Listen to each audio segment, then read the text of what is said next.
First of all, Duncan, tell me a little bit about yourself. Yes, my name is Duncan Livingstone. I was born and raised in Kirkmichael.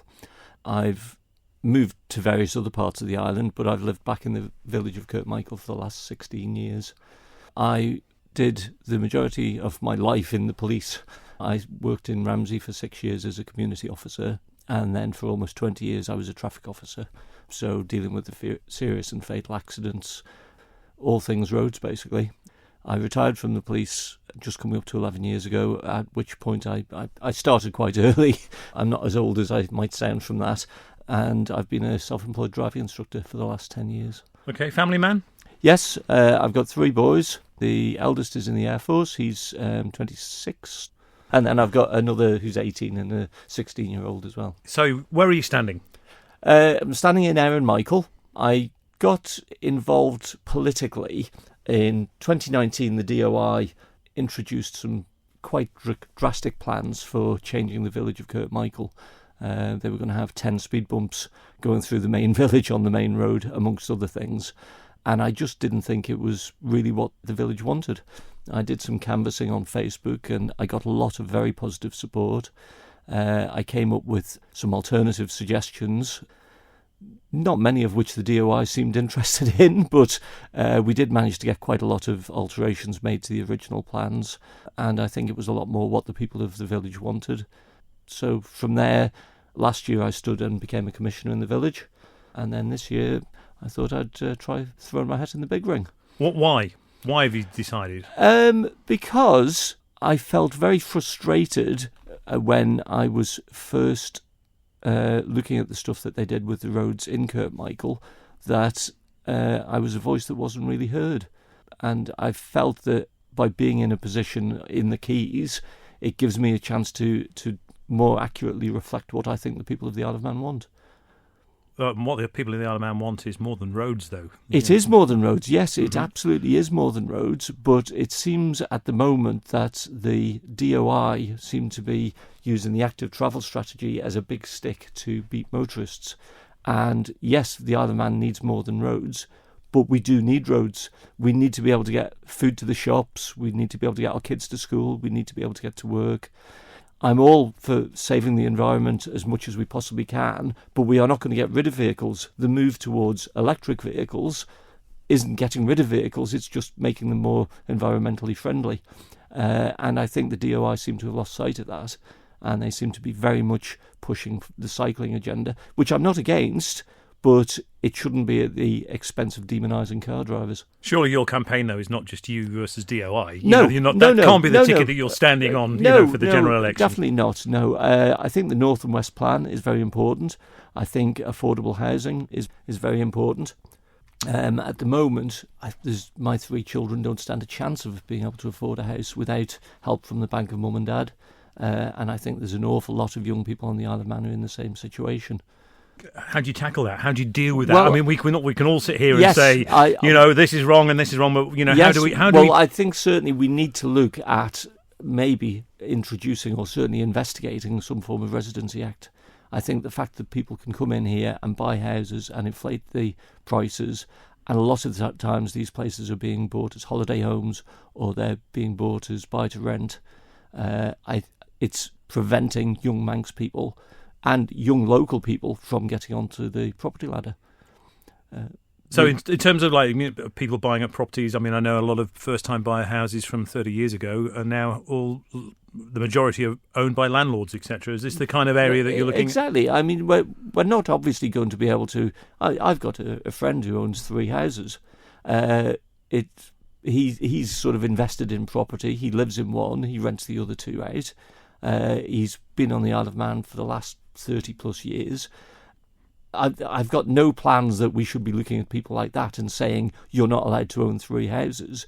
But when we get potentially big companies who are buying up 20 or 50 houses with no intention of doing anything other than renting them out, and the cost of rental is more than the cost of mortgages in lots of places, but the young people can't afford the mortgages. So how do you tackle that then? I mean, do you start then introducing some kind of tax on the landlords that well, rises as I say, higher? I think we should be looking at a Residency Act. First and foremost, I think we should be saying you can't just come here and buy a house just because you want to buy a house. You've got to show some purpose for living on the island. If you're coming here to live as a resident, and you are genuinely coming here as a resident, not just buying a house so you can be a tax resident, then I don't see a problem. We need young people coming back to the Isle of Man. We've got an ageing population. We need young people to live here. But if people can't afford houses, the young people, then we've got to try and do something about it. Okay, so what are the big points you're going to have in your manifesto? Well, roads obviously was the first one. The North and West Plan, I think, is very important. I'm a little bit concerned with the timescale that the North and West Plan has followed. The decisions in relation to the North and West Plan are meant to be based on the census, and the projected growth that the census shows us is likely to happen. And they've closed the date in relation to the North and West Plan before the results of the census are out. So it's things like that which we need somebody to actually say, hang on a minute, we can't put the horse before the cart, or the cart before the horse. We've got to actually have the information and make informed decisions.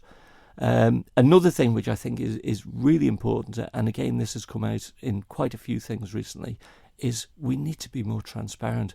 The government seems to just like keeping secrets, and we shouldn't. We are in such an advanced age technologically where everybody can do everything on social media. Why are government not engaging more with people of the Isle of Man? They could be taking the people with them rather than constantly seeming to fight against them. I'm guessing you're not a fan of the current administration then? I think the current administration has had a very tough job with COVID, and I think they've actually done exceptionally well.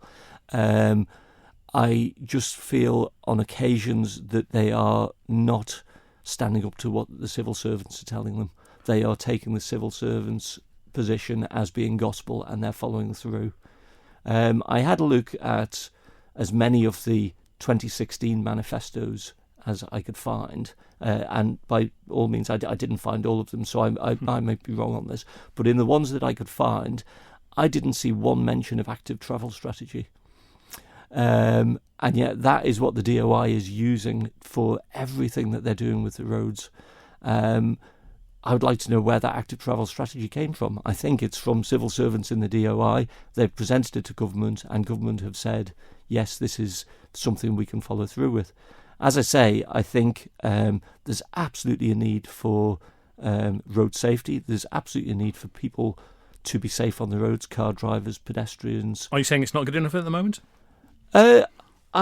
Which part? The road safety. You're saying these things. You're saying, road safety is important, etc. Are you saying that they're not being treated as so at the moment? I think it's very difficult because, as an example, they're just introducing the 20 mile an hour speed limit on the promenade. Mm-hmm. That speed limit is not going to be enforced. Best will in the world, that speed limit is not going to be enforced. So people aren't going to stick to it. So what's the point in putting a speed limit in if it's not being enforced? It's the same with most speed limits on the island. Even if the police do their utmost and were to go out to every single village and spend 2 or 3 hours, there's 168 hours in a week. We've got over 160 hours a week where the speed limits are not being enforced. As a driving instructor, if I drive along Glencrutchery Road, for example, which is a 30 mile an hour speed limit, I will have clear road in front of me because I'm the only person doing 30, and I'll have a queue of cars behind me because they want to go faster. So again, that maybe raises the question, should speed limits be reviewed all across the island? But then again, is the cars doing an average speed of about 40 on Glencrutchery Road? Is that actually a problem? So it's this whole thing of where we need to look a lot more holistically at what is going on. Another thing I would like to see is I would like to see the driving test updated. The driving test is 3 manoeuvres. It's reversing around a corner, it's doing a 3-point turn, and it's parallel parking, and then it's about 10 minutes of driving. And potentially, if they follow through with the plans that they seem to have of introducing 20 mile an hour speed limits everywhere, we're going to end up with a generation of drivers who've passed their test never having got out of second gear. No, I passed my test 30 years ago, if not more, and it certainly didn't feel as if it was 3 items and 10 minutes of driving. It was a lot more than that. Has it changed then in that time? I don't think it particularly has. I mean, when I did mine, it was the same manoeuvres. You stopped out on the road and you were asked questions by the driving instructor. But the actual driving test lasts between 35 minutes normally. So you'd like to see it change then? Yes. Certainly, I would like to see more emphasis on driving. The UK for quite a while has had it reduced to they just do one manoeuvre. You still have to learn them all, but you don't know which manoeuvre you're going to get. But there's a lot more emphasis on driving. They've also introduced driving with a sat-nav, which isn't necessarily necessary on the island, but it's another part of driving which is in common use nowadays. They also have a thing, show me, tell me. Do you know how to change a tyre? Do you know how to put oil in the car? Things like that. There's many students that I've had who do, where we used to be asked questions by the driving test examiner at the side of the road, they do a theory test now. I've had students who've passed the theory test. We come to a flashing amber light at a Pelican Crossing and they say to me, what's that? They don't know what the signs are. They've learned how to pass the test, but it doesn't necessarily mean they know the road. People would argue that's down to the instructors, though, not the examiners. I can see that argument, but at the end of the day, people are paying instructors to learn to drive, or really to learn to pass the test. There's not a great emphasis on any advanced driver training. In fact, there's no emphasis on advanced driver training. There's an emphasis on passing your test so that you can use the vehicle for whatever need you have for that vehicle. Okay, going back to the civil service, I'm guessing that you're not a fan of the civil service then? I would not say I'm not a fan. I have lots of friends who work in the civil service. I just think that some of the management in the civil service have an agenda and they are forcing that agenda through no matter what anybody says to them. Based on? Personal recollection, personal experience, meetings that I've attended where they refer to it as consultation, but they've already sorted the plans out. So you're saying basically there is a gap between government in terms of our elected representatives and the civil service. So there's a gap there that needs to be breached and closed. And also there's a gap between what the electorate actually want.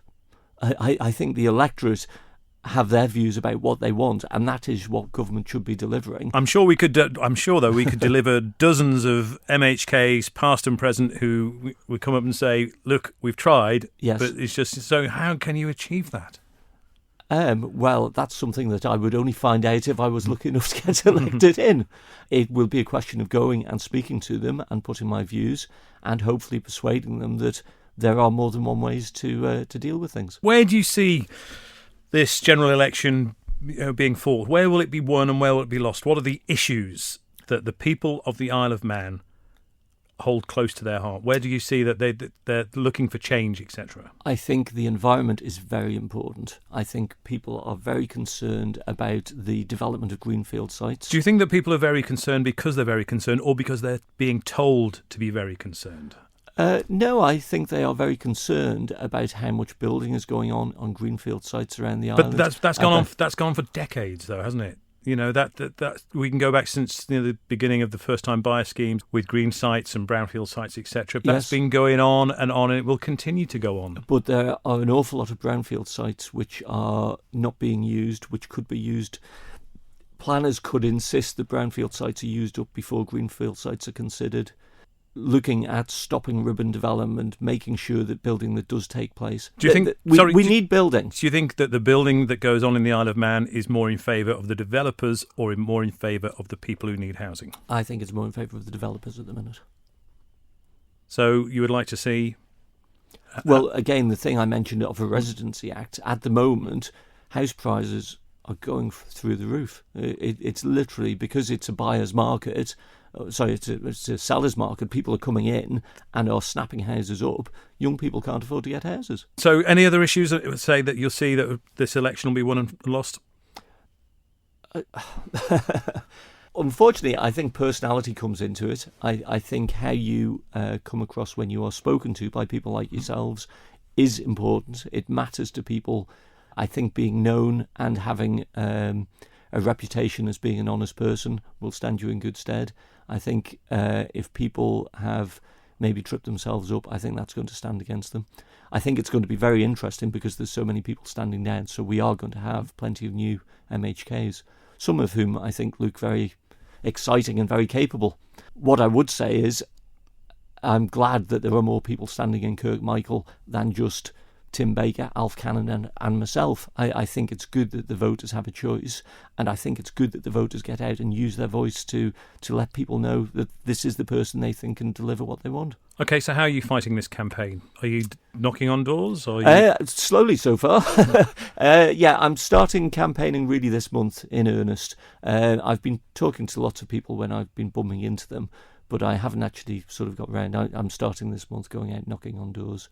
So please feel free to ask me any questions, or if you see me in the street, bump into me, then I'm quite happy to chat about anything. And how are you with the COVID situation? Because I know that some candidates have said they're not too keen on knocking on doors, etc. Others have said they're happy to do so. I will knock on, when I knock on doors, I will be knocking on doors, I will be standing back, and I will be giving people the option as to whether they want to talk to me or not. And I am quite happy to stand 2 metres away out in the sunshine or in the rain whilst I'm talking to people. I think the idea of not shaking hands, I'm quite happy to shake hands with people if they want me to shake hands, but I think being sensible is what we have to follow through with. Okay, I understand you've not put your manifesto together yet. There's nothing in print, is that am I right? Not quite. It's almost there, but not quite. What other issues are we going to read about in that manifesto that you've not mentioned so far? I think those are the main ones that I'm concentrating on. One of the things that I have said in it, though, is I am always willing to listen to what constituents have to say, and I don't have a closed-door policy. I am quite open to listening to new ideas and hearing what the electorate have to say. I think a lot of people, though, they like their candidate to be a man or a woman who knows exactly what they want. They think, this is the best way forward for my constituents. This is the best way forward for the Isle of Man. This is the ticket I'm standing on. You either go along with me or not, as opposed to someone who says, tell me what you want and I'll go and get it. Right. Well, if they want a person like that, then they should maybe look at one of the other candidates, because that's not me. Regarding to, I am not fixed. I am not an expert on everything. Okay. I am not going into this campaign saying I know everything. I know this is the way that the Isle of Man is going to flourish. I will take advice from people. I will listen to what other people have to say. If people want somebody who is very dogged, that they know that they are going the right way and that they are not willing to change course, that's not me. Let's say you're successful and you get in terms of political reform and the way that politics in the Isle of Man operate. What would you like to see things change? I think there's too many MHKs. I was out one night with a group of friends and we actually joked about getting 24 of us to stand with the sole election promise of, if we got in, we would reduce the number of MHKs. The problem that we have with reducing it is you've got 24 people who are voting themselves out of a job. I would certainly be pushing for a reduction in MHKs if I got in. And the Legislative Council? Yes, I think, again, it's too much. It's one of the things when the government reform report was done a few years ago, was that all of government needed reducing, and the only part which hasn't been reduced is the elected part. So, yeah, I think it's too big. In the UK, I know we're not the UK, but in the UK, we're the size of a town. You'd have one member of parliament representing the whole of the people of the island. We need more than that, but I don't think we need as many as we have. Okay, just quickly, what challenges have you faced as a commissioner? COVID. We've struggled to get meetings. It's been very difficult because of legislation preventing us having meetings, because the legislation didn't allow Zoom. So you've not been able to achieve what you'd like, is what you're saying? I didn't achieve as much as I would have liked in the short period I was in. We're going to have to wrap things up. A final word then. Why should people put a little X next to Duncan Livingstone? People who know me, I hope you know that I stand for good values in the Isle of Man, and I hope you would support me in trying to do the best I can for the people. People who don't know me, I am more than willing to meet you and discuss any concerns. And more than anything, I want you to vote, whether it's for me or whether it's for somebody else. I want you to get out and vote. And how can they get in touch with you? I've got my email, which is duncan-livingstone@outlook.com, or my mobile number is 33 68 42. I do work still as a driving instructor, though, and I can't answer the phone whilst I'm instructing. So if you leave a message, I will get back to you when I get home.